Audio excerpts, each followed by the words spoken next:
संवादम सब्रह्मचार्य, मैंने जो बताया संवाद। और तीसरा जो रहता है पादम कालक्रमेण च, ये महत्वपूर्ण है।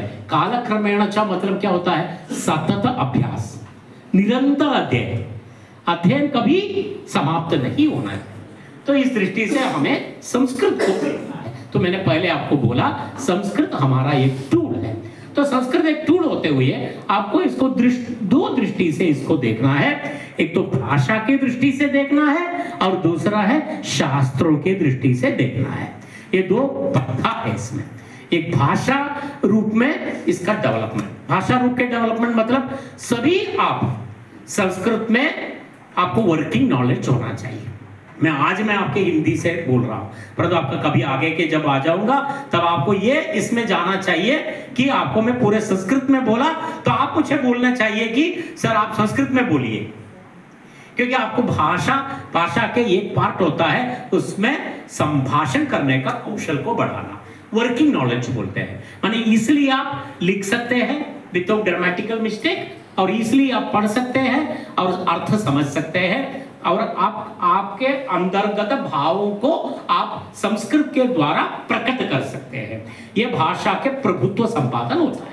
यह अत्यंत महत्वपूर्ण है। यह मैं बताने का कारण है, यह बेस क्लियर हो गया तो आप शास्त्र के ओर थोड़ा सरलता से आप जा सकते हैं।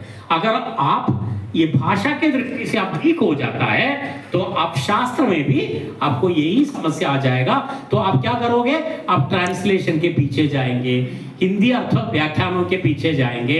ये सब जाने से क्या हो जाता है, भाषा में आप धीरे धीरे स्लो हो जाएगा।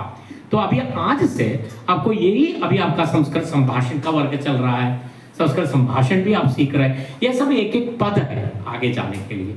संस्कृत संभाषण एक पद है, माने एक स्टेप है आपका आगे जाने का।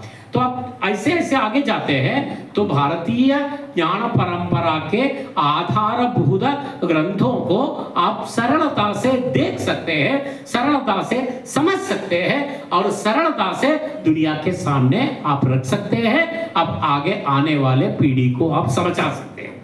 नहीं तो क्या हो जाता है, नहीं तो आप ही स्वयं वहां भ्रांत हो जाता है कि कभी कभी हमें दूसरे विषय देखने का दृष्टि अथवा देखने की रुचि ही कम हो जाता है, क्योंकि हम हैंडीकैप्ड हो जाता है। हम थोड़ा उस विषय में हमारा यावत ज्ञानम आवश्यकम तावत यदि न भवति तर्हि अस्माकं किं भवति, किंचित नीरसता भवति।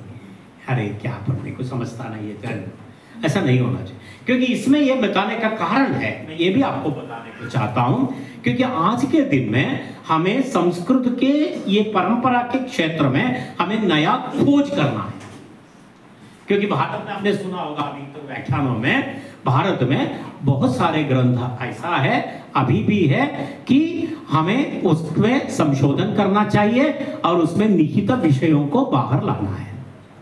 इसका मतलब ज्ञान, प्राप्त ज्ञान को समझने के बाद हमें अभी जो गूढ़ ज्ञान जो निहित है उसके ओर जाना है।